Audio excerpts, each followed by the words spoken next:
Welcome back, my name is Ballistic Salsa, and this is my Let's Play of Grimdawn. When we last left off, we had just left Devil's Crossing after nearly being hanged, because we were possessed by some horrible creature that said that we have already lost the war. What they probably didn't know is the war has only just started, because I've only now begun to get in. That being said, let's get back to it. Our goal is to get to Burial Hill today and kill whatever nasty thing is in reanimating the zombies.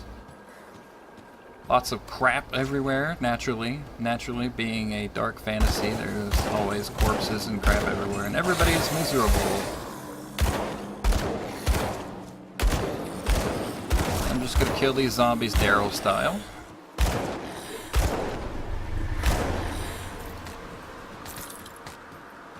Yeah, mostly I'm going to be picking up crap because I'd like to start with a certain amount of money. Alright, level.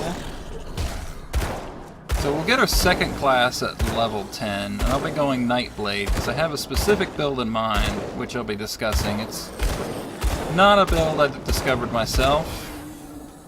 I'm not particularly good at that myself. People who are better at math tend to be a hell of a lot better at that than me. Oh, it's a person that's hanging and also burning. If you can see right there. Yep, look at that. On fire. Roast marshmallows on the hanging, burning man. Oh, we got our first hero.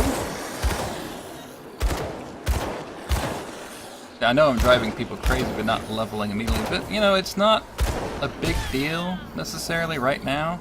I got tagged pretty good there. Doesn't really do much for me. That give me a bit more health. And you see, I'm not really doing too bad. In Veteran, I know I played normal for a little while. I actually meant to set it to Veteran, but I got it to Veteran now. But in Veteran, it's usually not a big deal to run around for several places without ever really having to deal with your levels. Oh my lord. Please die. This. All the zombies. Guy's being terribly resilient. There we go. Shoot the spoils. Get more crap. My inventory is full. My inventory is full. I don't believe that. I don't believe your inventory is full. Need to turn off the tooltips while I'm at it. Let's see. I do need to turn off the tooltips next time. Yeah, of course, like any other action RPG, all items have stats. We're gonna go with that. Like that pair of gloves gives me more attack speed. That's always useful. These pants, they give me some lightning damage and fire resistance. Yeah, they're still better than my pants, even if I don't do any lightning damage just yet. Let's see. Stun duration. We're gonna go with this one because it gives us a bit more con and armor. Now, what Constitution is, since I just mentioned it, Constitution is point the physique. Constitution is a little yellow overlay bar over your health bar. You see, when you're not taking damage for a little while, your health immediately regenerates, but the Constitution bar goes down. So it lets you run around without really having to stop. It's a really good game for that kind of thing. Just don't have to worry too much. My inventory is full. My inventory is still full. Too much about having to stop and readjust things every 5 seconds. Oh, adjust things here because I want to go ahead and grab that thing before I teleport out.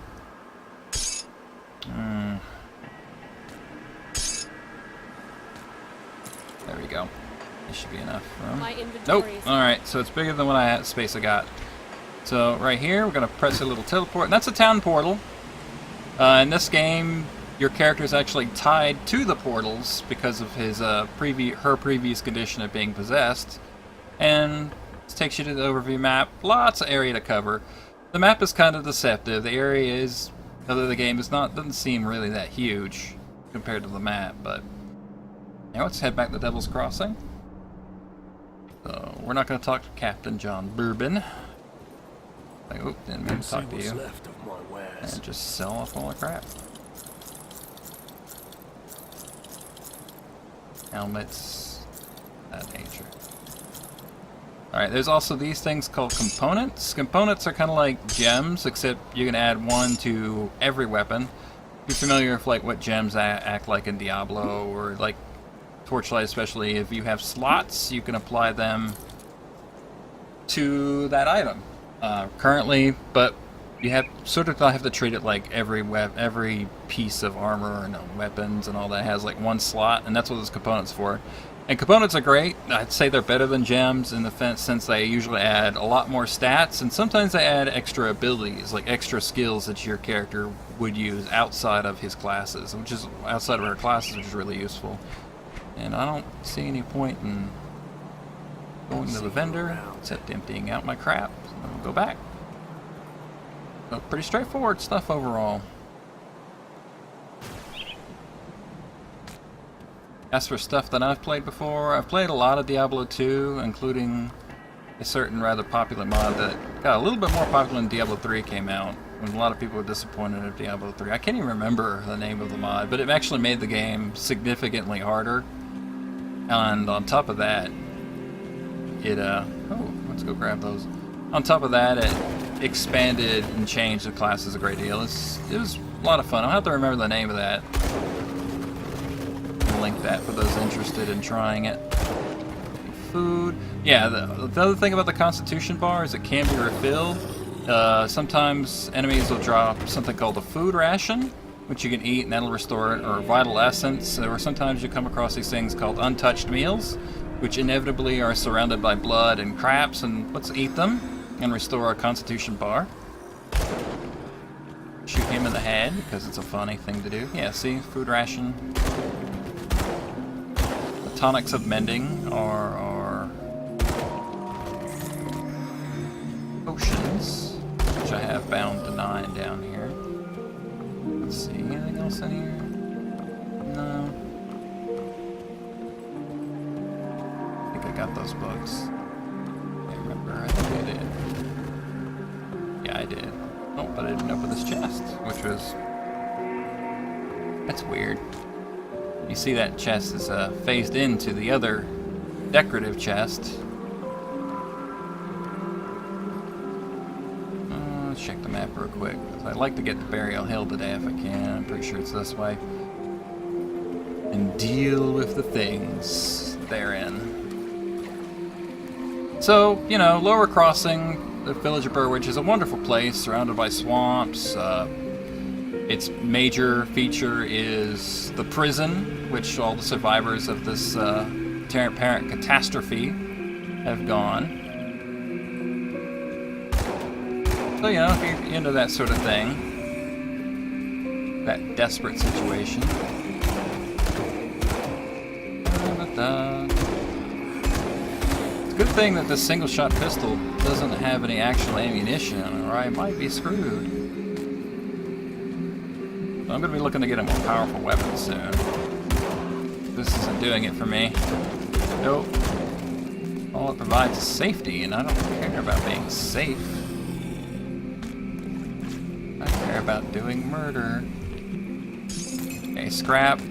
Purple items like that are usually either for a quest or often for crafting, and you do a lot of crafting in this game. Most of your major gear is probably going to come from crafting rather than finding it.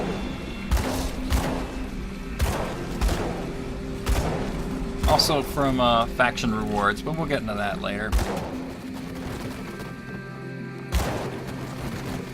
Meantime, let's go through the house. These tiny raccoon-sized bugs. Check the map. Of course, you see on the mini-map that little circle there, that's another rift gate. That's basically a checkpoint, which lets me go between them. So I can go from that rift gate to any other rift gate I've unlocked. And it's the very middle one. So we're here. And we're looking for a cave. A cave of bodies to go along with our not cave of bodies that we're surrounded by constantly. Yeah, if you can imagine the world of Grimdawn as a happy, nice place. Look at that weird-ass thing right there.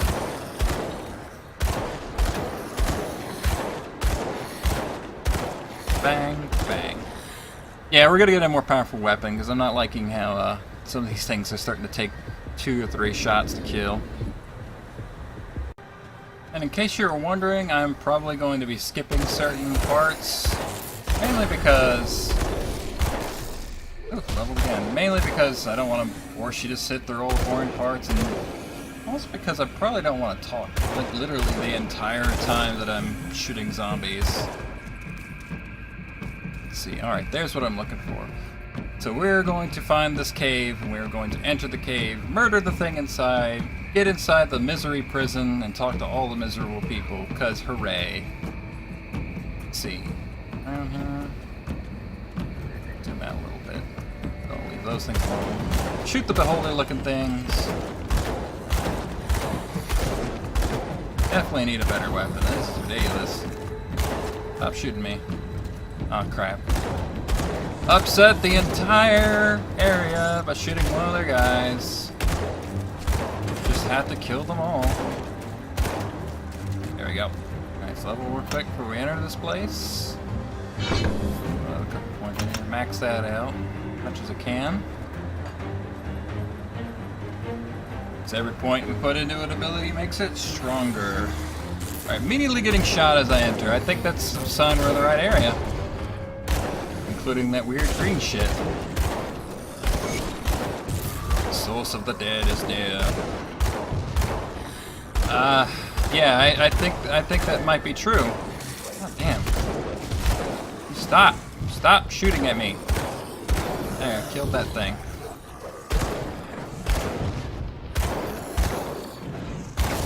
Be the stronger weapon, I think. Alright, you can stop that.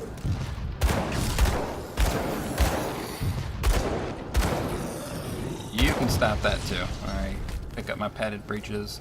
Aether crystals are actually really important. They're used for a lot of different things, so get used to farming for them. Alright. Shoot that thing.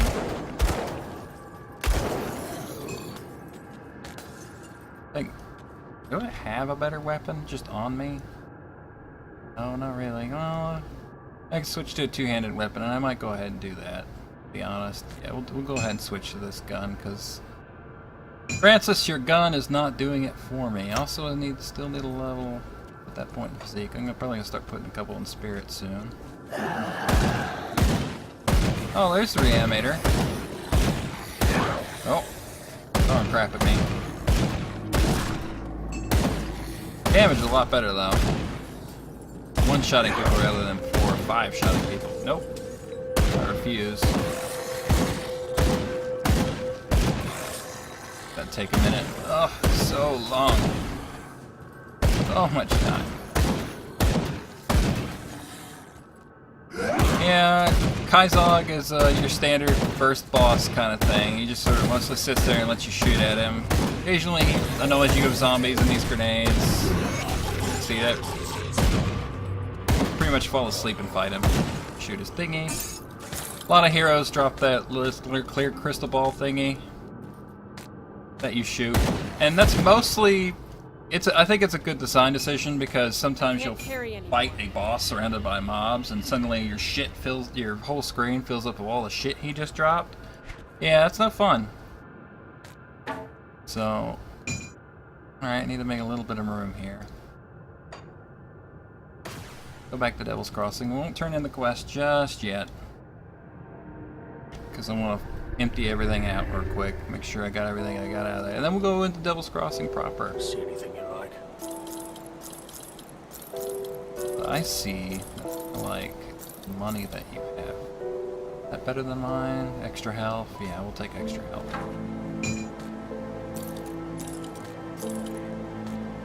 It's better than what I already have. Not really. Monads is better than what I have. No, it's not. Okay, so I'll sell Francis's gun too. Alright, so since we're so close to leveling anyway, yeah, we'll talk to you later, Harmon. Let's go ahead and go through these pages here, are the books I picked up. They're just simply lore bits. I'll let you just pause the video and read them. That is Inquisitor Creed. We'll find out much more about him later, as you can imagine. And of course, the reason I picked these up is to give us experience. And we're talking about how Francis and how he lost his stupid gun, and how I picked up his gun and sold his gun. This is stupid. Yeah, I figured. Alright. Just drop this then.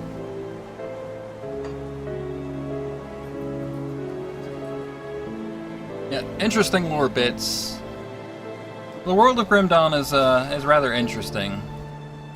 You know, both the before and the after, you get sort of this whole War of the Gods feel going on. Like, let me put it this way, the Ethereals are not the only power that you had to deal with in this game. There are several, all taking advantage of the chaos that the Ethereals have caused, which we'll get into more later. I'll just say that the Grimdawn is simply a reference to the beginning of a horrible, horrible invasion of terrible things. Foremost being these guys, the Ethereals, who raise zombies, possess people. Oh, I mean to click. That's all the time I have for now. Sorry about that noise there. But so next time, we'll turn in the quest, we'll talk about the shrine, and we'll move on to other important things. For now, goodbye.